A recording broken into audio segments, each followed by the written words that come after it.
Muy bien, continuamos entonces con este tema del día de hoy sobre la historia del hijo pródigo y nos quedamos en el punto en el que Jacob llama a Manasés y a Efraín, y la forma de bendecir era poniendo la mano derecha sobre el primogénito y la mano izquierda sobre el segundo.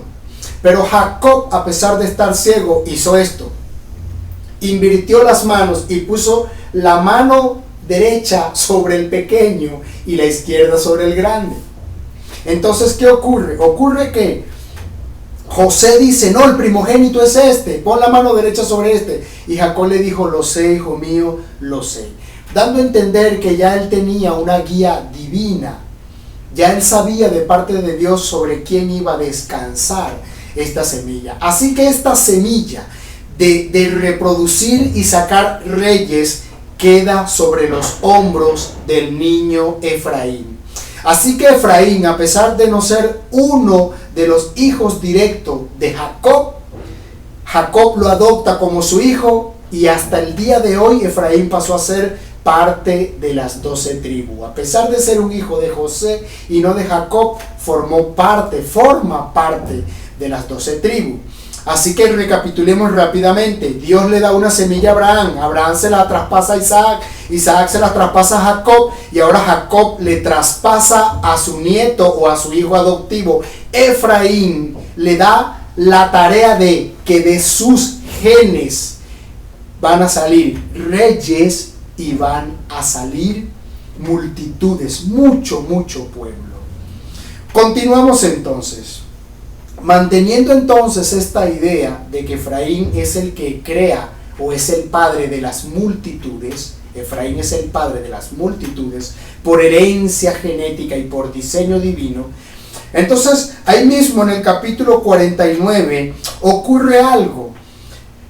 Jacob llama a su hijo Judá y le dice estas palabras: Judá, te alabarán tus hermanos, tu mano en la cerviz de tus enemigos. Los hijos de tu padre se inclinarán a ti. Cachorro de león, Judá, de la presa subiste, hijo mío. Se encorvó, se echó como león, así como león viejo. ¿Quién lo despertará? No será quitado el cetro de Judá, ni el legislador de entre sus pies, hasta que venga Shiloh, y a él se congregarán los pueblos, atando a la vid su pollino, a la cepa el hijo de su asna, lavó en el vino su vestido, y en la sangre de uvas su manto. Esta es una profecía que se encuentra registrada en el libro de Isaías, una profecía que habla de Jesucristo, que habla de el Mesías y de la labor que él vendría a hacer. Pero aquí a un hijo de Jacob llamado Judá se le promete que de sus genes saldría el Mesías. Es decir, Judá es el padre de los que hoy se conocen como judíos, los nacidos en la tierra santa de Israel. Todos esos judíos de tierra santa son descendientes directos de Judá, y aquí se le está prometiendo miles de años antes que el Mesías apareciera que de sus lomos saldría el Mesías. Es decir, que el Mesías sería un descendiente directo de la tribu de Judá. Dicho esto, ya tenemos entonces a Judá como el padre de los judíos y el que tiene la promesa de traer al Mesías. Y tenemos a Efraín, el padre de las naciones, de las multitudes, lo que hoy se conoce como el mundo gentil o los pueblos gentiles. Porque la palabra multitudes o la palabra pueblos en hebreo es goim, y la palabra goim significa gentil. Pueblo gentil, pueblo no nacido en Israel, pueblo no judío. Entonces ahí tenemos a Efraín como el padre de los gentiles y tenemos a Judá como el padre de los judíos. ¿Qué fue lo que ocurrió? Bueno, a partir de esto todos conocemos la historia.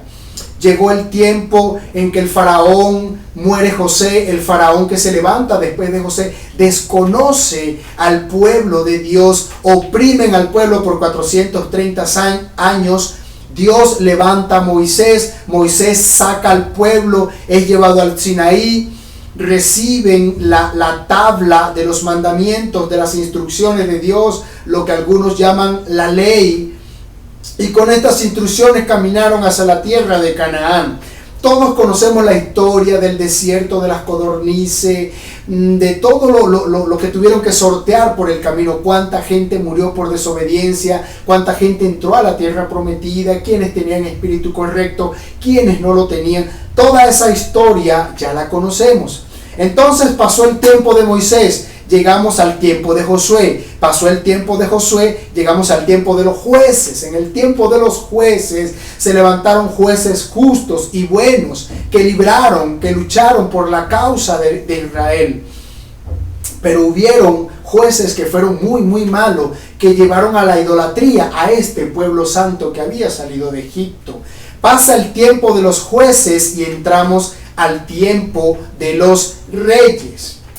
En el tiempo de los reyes existió un rey, hijo de David, llamado Salomón. Este rey Salomón logró unificar los estados y logró establecer un reino de paz durante 40 años.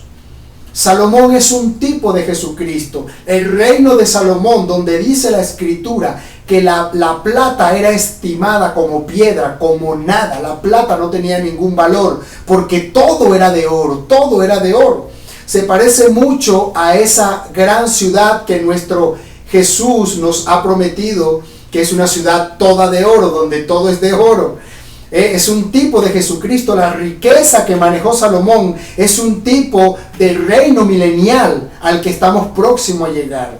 Entonces hay una tipología ahí, que eso sería parte de un tema diferente, pero que lo digo para que tengamos un poco de documento. Entonces, Salomón estableció, unificó los estados, no tenía enemigo. Pero llegó un momento en que Salomón comenzó a desviar su corazón, a hacer cosas que no le eran lícitas. Fue en ese momento cuando uno de sus siervos, llamado Jeroboam, se levantó contra él.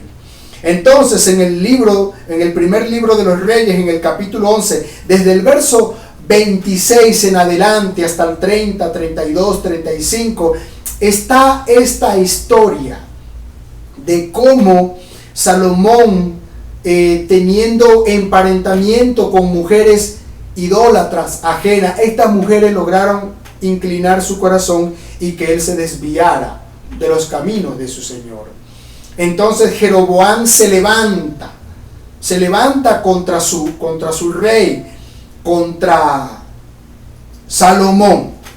Entonces ocurrió algo importante. Esa historia registra algo así. Jeroboam, hijo de Nabat, efrateo de Sereda, siervo de Salomón, cuya madre se llamaba Zeruía, la cual era viuda, alzó su mano contra el rey, se rebeló. La causa por la cual éste alzó su mano contra el rey fue esta: Salomón, edificando a Milo, cerró el portillo de la ciudad de David, su padre. Este varón Jeroboam era valiente y esforzado. Viendo Salomón el joven, que era hombre activo, le encomendó todo el encargo de la casa de José. Aconteció pues en aquel tiempo que, saliendo Jeroboam de Jerusalén, le encontró en el camino el profeta Ahías silonita. Dios envía un profeta para que se encuentre con este Jeroboam, que acababa de alzar su mano contra su rey. Note, le encontró en el camino el profeta Ahías silonita, y este estaba cubierto con un manto o con una capa nueva. Esa capa, ese manto, es un talit, es un manto de oración con el que se cubren los profetas. Cuando usted lea la historia de Elías, que dice que Elías tenía un manto, ese manto que Elías tenía es un talit judío, un manto de oración con el que ellos se cubren, porque ese manto tiene un significado que tiene que ver mucho con los mandamientos que el Señor le dio a su pueblo. Entonces tenía ese talit, ese manto, esa capa encima, este profeta, porque todos los profetas lo utilizaban. Entonces, tomando ellas la capa nueva que tenía sobre sí, la rompió en 12 pedazos. Son 12 tribus, un pedazo por cada tribu. ¿Ok? La rompió en 12 pedazos y le dijo a Jeroboam: toma para ti 10 pedazos, tómalos para ti. Porque así dijo el Señor de Israel: yo rompo este reino de la mano de Salomón y a ti te daré 10 tribus. Y él tendrá una tribu por amor a David mi siervo y por amor a Jerusalén, ciudad que yo he elegido de todas las tribus de Israel. ¿Qué es lo que ocurre aquí? El Señor se le viene al pensamiento la idea de dividir las tribus, romper las tribus. ¿Para qué? Para separar el reino de Salomón. Entonces el profeta le dice a este hombre llamado Jeroboam, le dice, a ti te daré 10 tribus. Pero esto suena ilógico porque Roboam, que no es igual que Jeroboam, Roboam era el heredero, era el hijo de Salomón y él era el heredero. Pero Dios le dice no a Roboam, no al heredero, sino a Jeroboam, a un siervo de Salomón, le dice, a ti te daré 10 tribus y a Salomón le daré una sola tribu. Solo que la tribu de Benjamín después se unió a la tribu de Judá, entonces quedaron Judá y Benjamín, quedaron como las dos tribus y se quedaron con Salomón, y las otras 10 tribus se fueron con Jeroboam.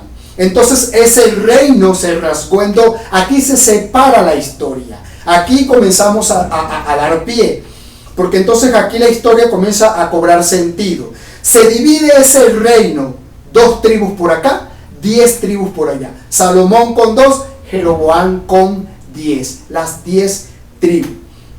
Entonces, ¿qué es lo que pasa? Pasó que, o ocurre que, Jeroboam, una vez que se va con las 10 tribus, de parte de Dios, que fue el que provocó esto, Salomón intentó matar a Jeroboam para evitar la división. Entonces, una vez que Jeroboam se entera, Jeroboam trató de hacer las paces con Salomón y fueron a una reunión que hicieron en un lugar de Judá. Entonces cuando llegan a ese lugar, Jeroboam se dio cuenta que ninguno de los que estaban de parte de Salomón querían la paz ni para Jeroboam, porque lo consideraban un traidor y estaban molestos con el resto de las tribus que se habían ido con él y habían sido desleales a su rey. Pero su rey no estaba caminando en integridad como el Señor quería que lo hiciera. Así que Dios provocó esta ruptura. Él la provocó. Entonces, cuando intentaron matar a Jeroboam en un atentado, Jeroboam entendió que ya él no tenía parte en la casa de su Señor. Así que él inmediatamente se va. Y se fundamentaron, se establecieron en un monte que hoy se conoce como los montes de Samaria.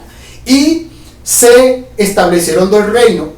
Uno era el reino del norte y el otro era el reino del sur.